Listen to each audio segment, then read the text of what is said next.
당신과 세계의 현재와 미래를 보는 창 워킹 바이블 TV 워킹 바이블 연구소장 송명동 목사입니다. 반갑습니다. 구독, 좋아요, 알람 설정을 누르시면 새 영상을 쉽게 볼 수 있습니다. 아울러 모든 것은 무료임을 알려드립니다. 꿀보다 말씀 묵상 QST 365 마태복음 6강입니다. 메시아를 경배한 동방박사, 참된 예배자의 기쁨의 DNA. 오늘의 본문 말씀을 같이 읽어보겠습니다. 마태복음이 전하고자 하는 메시지가 무엇인지를 염두에 두고 같이 읽겠습니다. 헤롯 왕 때 예수께서 유대 베들레헴에서 나심에 동방으로부터 박사들이 예루살렘에 이르러 말하되 유대인의 왕으로 나시니가 어디 계시냐? 우리가 동방에서 그의 별을 보고 그에게 경배하러 왔노라 하니 헤롯 왕과 온 예루살렘이 듣고 소동한지라. 왕이 모든 대제사장과 백성의 서기관들을 모아 그리스도가 어디서 나겠느냐 물으니 이르되 유대 베들레헴이 오니 이는 선지자로 이렇게 기록된 바 또 유대 땅 베들레헴아 너는 유대의 고을 중에서 가장 작지 아니하도다. 내게서 한 다스리는 자가 나와서 내 백성 이스라엘의 목자가 되리라 하였음이니이다. 이 헤롯이 가만히 박사들을 불러 별이 나타난 때를 자세히 묻고 베들레헴으로 보내며 이르되 가서 아기에 대하여 자세히 알아보고 찾거든 내게 구하여 나로 가서 그에게 경배하게 하라. 박사들이 왕의 말을 듣고 갈새 동방에서 보던 그 별이 문득 앞서 인도하여 가다가 아기 있는 곳 위에 머물러 서 있는지라. 그들이 별을 보고 매우 크게 기뻐하더라. 집에 들어가 아기와 그의 어머니 마리아가 함께 있는 것을 보고 엎드려 아기께 경배하고 보배압을 열어 황금과 유향과 모략을 예물로 드리니라. 그들은 꿈에 헤롯에게로 돌아가지 말라 지시하심을 받아 다른 길로 고국에 돌아가니라. 메시아의 탄생과 경배자가 있습니다. 그리고 그리스도와의 관계가 어떠한가를 우리가 염두에 둬야 될지 믿습니다. 여기 동방 박사들이 동방으로부터 왔죠. 그의 별, 왕의 별을 보고 왔다고 말합니다. 유대인의 왕을 찾았습니다. 경배하러 왔다고 말합니다. 그래서 그리스도가 어디서 나겠느냐 왕이 물었죠.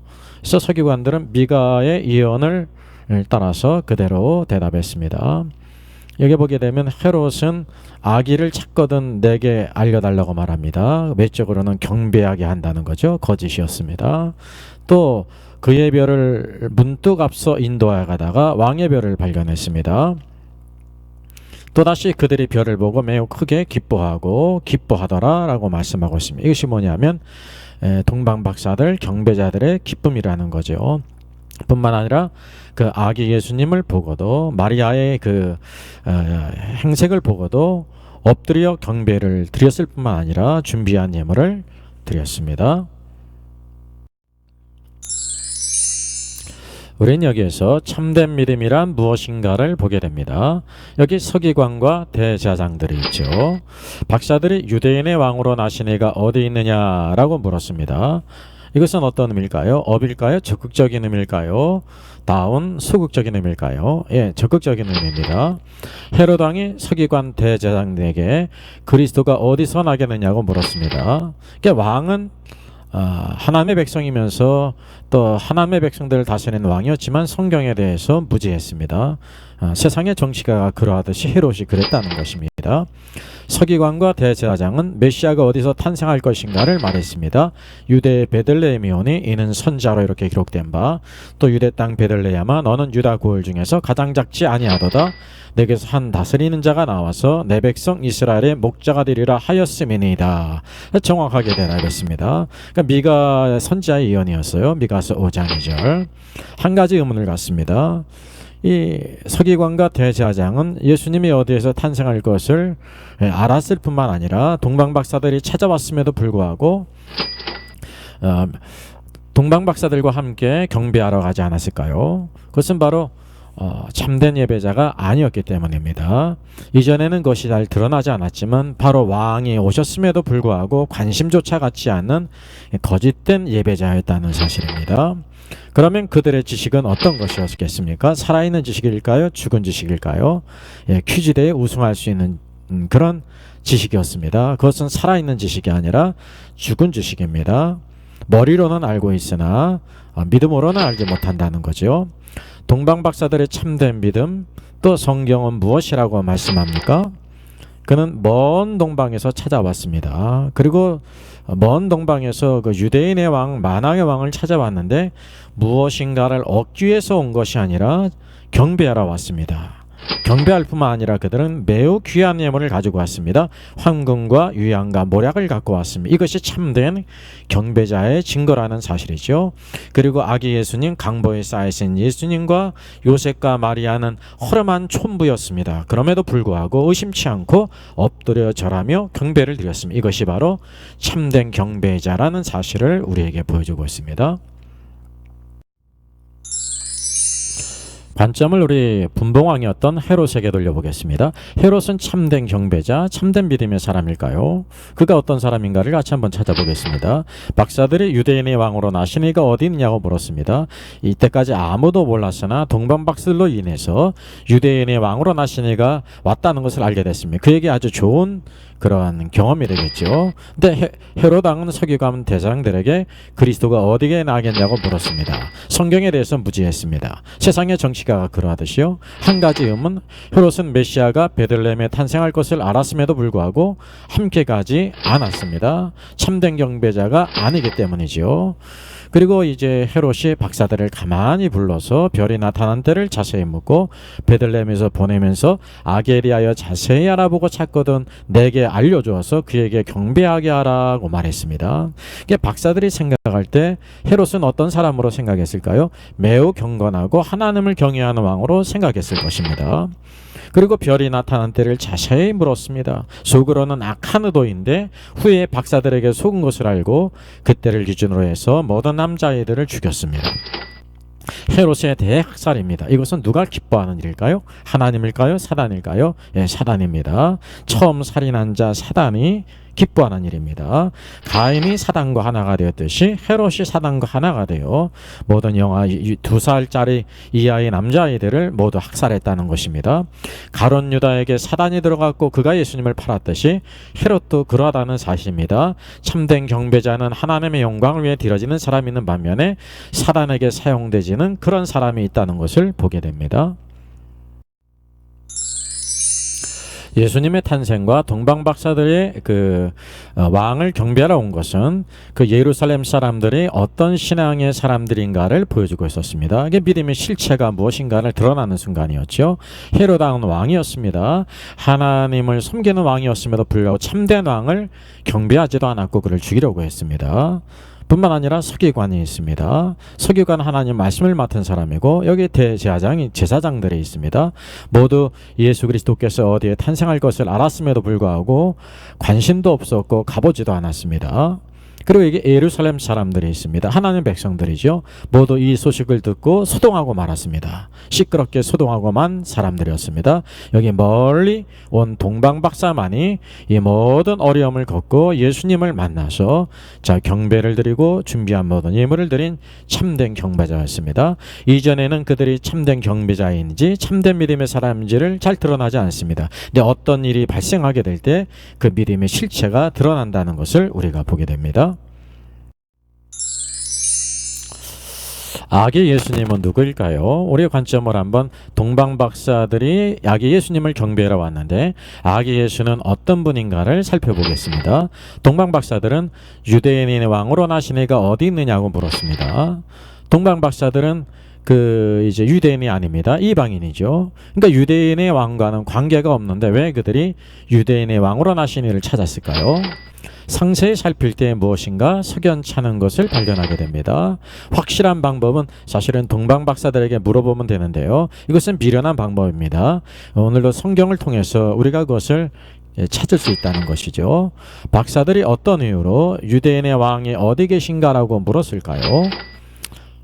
그의 별, 시스타, 왕의 별이 나타났고 그 왕의 별이 어디로 인도할지를 사실은 몰랐습니다. 그런데 그 왕의 별이 유대 땅에 들어왔어요. 그래서 유대인의 왕이 탄생했다는 것을 알았다는 것입니다. 그러면 이방인인 박사들과 유대인의 왕과는 어떤 관계가 있습니까? 그의 별이 유대 땅으로 인도했기에 헤롯에게 말합니다. 당신의 왕, 유대인의 왕이 어디 계신가라고 말한 것입니다. 그들이 경배한 것은 시스타, 왕의 별 그의 별을 보고 온 것이었죠. 그래서 유대인의 왕일 뿐만 아니라 이방인을 포함한 만왕의 왕이심을 믿었기 때문에 이방인인 동방박사들이 온 것이라는 사실을 우리가 보게 되죠. 그런 증거가 있습니다. 마태복음에는 이제 예수님을 경배하는데 동방박사들의 경배가 있습니다. 그는 이방인이었어요. 이방인이 예수님을 경배했다는 것은 예수님은 만왕의 왕, 이방인의 왕도 되시기 때문에 경배했다는 것이죠. 누가복음을 보게 되면 목자들의 경배가 있죠. 목자들은 유대인입니다. 따라서 마태복음과 누가복음을 통해서 이방인과 유대인의 경배를 받으신 예수님은 유대인의 왕일 뿐만 아니라 만왕의 왕이라는 것을 우리에게 간접적으로 보여주고 있습니다. 우리 마태복음 1강에서 아브라함의 자손으로서 모든 만민에게 유대인과 이방인에게 축복이 되시는 것을 보았습니다. 바로 아브라함의 자손은 이삭이고 이삭으로 예표된 예수 그리스도 이삭을 축복하게 될 때 모든 만민이 축복이 된다고 이렇게 예언이 되었었습니다. 마태복음 28장 18절도 마지막이죠. 대위임 명령. 주님은 어떤 분인가를 우리에게 보여주고 있을까요? 하늘과 땅의 모든 권세를 내게 주셨으니 예수 그리스도의 십자가와 부활을 통해서 하늘과 땅의 모든 권세를 아버지께 받으셨습니다. 하늘과 땅의 모든 권세를 가지신 분은 누구일까요? 유대인일까요? 유대인의 왕일까요? 아닙니다. 유대인의 왕은 유대 땅의 권세만 가지고 있죠. 그래서 하늘과 땅, 온 땅, 유대를 비롯한 온 지구 세계 만민의 모든 땅의 권세를 가지신 분이라는 것은 유대인과 이방인 만왕의 왕이라는 것을 우리에게 보여주고 있습니다. 마태복음은 유대인을 위한 복음일 뿐만 아니라 이방인의 왕으로서 만왕의 왕이신 그리스도를 우리에게 보여주고 있습니다. 동방박사들은 참된 경배자였습니다. 동방박사들이 왕을 경배할 수 있었던 원인, 근거가 무엇일까요? 동방에서 온 박사들은 가까운 곳이 아니라 유대가 아니라 예루살렘이라 먼 곳으로부터 왔습니다. 먼 동방에서 유대 땅까지 올 수 있었던 것은 그 박사들의 생각이었을까요? 쉬어가 아니죠. 내범이에요. 결코 아닙니다. 박사들은 무엇을 보고 왕을 찾아왔습니까? 그의 별, 왕의 별을 보고 찾아왔습니다. 그들이 왕의 별을 보고 찾아올 수 있었던 원인들은 무엇일까요? 고대 근동에 퍼진 메시아에 대한 예언을 들었을 것입니다.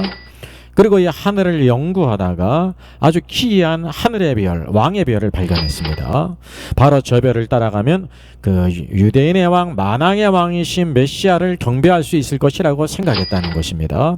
그의 별, 왕의 별로 인도하신 분은 누구이실까요? 1번 천문대, 2번 로마 황제, 3번 하나님. 하나님이십니다. 그 별을 움직이신 분은 누구시냐면 하나님이십니다. 그의 별이 박사들을 예루살렘으로 인도했을까요? 잘 생각하셔야 됩니다. 그의 별이 박사들을 예루살렘으로 인도한 것이 아님 네버입니다. 그런 원인이 무엇입니까?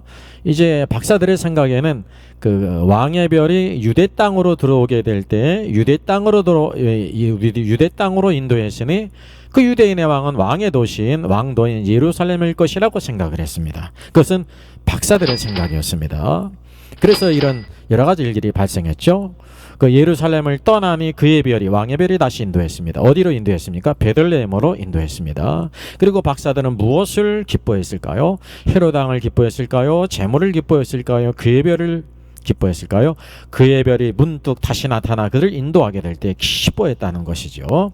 그의 별의 인도의 의미는 자신의 생각을 이제 버리고 위의 것을 찾을 때 하나님의 인도하심을 따라 나가게 될 때 왕을 만날 수 있고 그를 경배할 수 있다는 것입니다. 참된 경배자는 오늘도 위의 것을 찾을 뿐만이 아니라 바로 하나님의 인도하심, 별의 인도하심을 받을 때 온전히 있게 된다는 것을 보게 됩니다.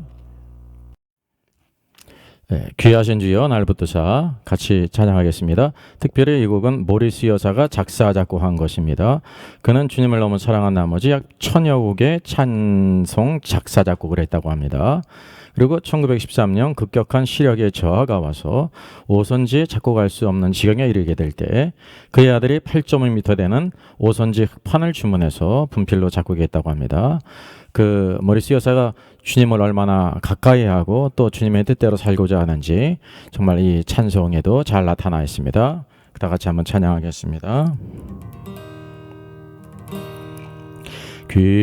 귀하신 주여 날 붙드사 주께로 날마다 더 가까이 저 하늘나라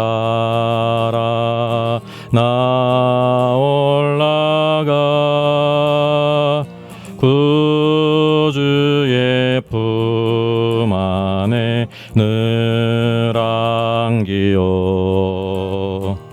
영생의 복 받기 원합니다. 봉헌할 물건 나 없어도 날마다 주께로 더 가까이 내 죄를 주께 다고하니 주님의 보혈로 날 씻으사 눈보다 더 희게 하옵소서. 이 세상 내가 살 동안에 주께로 날마다 더 가까이 저 배는 천국 나 들어가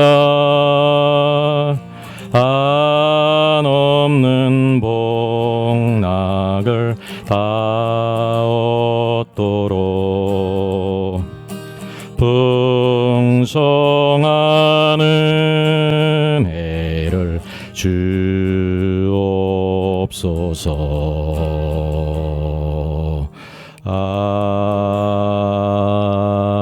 아멘. 오늘의 기도 같이 한 마음으로 기도하시겠습니다. 주님, 오늘도 푸른 하늘을 바라보며 호흡할 수 있음을 감사합니다. 성령의 감동으로 기록된 하나님의 말씀을 주시니 감사합니다. 예수님이 성경의 예언을 따라 이 땅에 오실 때 합당한 경배자가 있어야 함을 봅니다. 서기관과 대제사장은 메시아가 베들레헴에서 탄생할 것을 말했지만 관심도 없었고 가보지도 않았습니다. 헤롯은 자세히 물었으나 오히려 그리스도를 대적하는 정치가였습니다. 예루살렘 백성들은 모두 다 소동하기만 하고 아무도 박사들과 함께 가지 않았습니다. 이것이 오늘날의 상황이 아닌지 마음이 숙연해지며 나를 돌아보게 됩니다. 주님이 다시 오실 때 그런 사람들 가운데 한 사람이 되지 않기를 원합니다. 동방박사들이 상상을 뛰어넘는 먼 곳에서 별의 인도하심을 받아 귀한 예물 황금과 유향과 모략을 드렸듯이 오늘날 참된 경배자, 참된 예배자로 살기를 원합니다. 오늘 하나님 중심으로 살지 않고 오늘 예배자로 살지 않는다면 주님이 영광 중에 다시 오실 때 세상에 남겨지는 신자가 될 수밖에 없습니다. 주님이 데려가실 수 있는 보물이 되도록 믿음으로 참된 예배자로 살겠습니다. 오늘 하루도 새벽별이신 그리스도를 누리며 승리하는 삶을 살게 하소서. 하늘과 땅의 권세를 가지신 주 예수님의 이름으로 기도합니다. 아멘.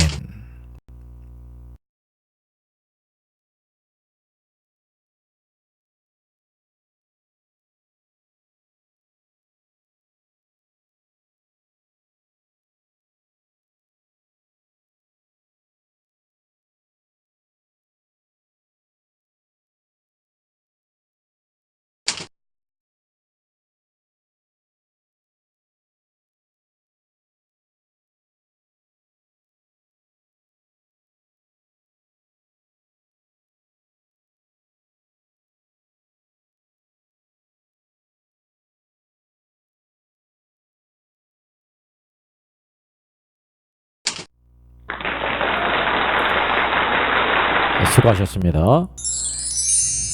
꿀보다 말씀 묵상은 매일 새벽 5시에 영상이 올라갑니다. 특별히 한 주간마다 영상이 올라갈 텐데 내일 목요일 10시에는 에녹과 휴고 하나님을 기쁘시게 동행한 사람이라는 제목을 영상을 올리겠습니다. 구독, 좋아요, 알람 설정을 누르시면 새 영상을 쉽게 시청할 수 있고 모두 무료임을 알려드립니다. 감사합니다.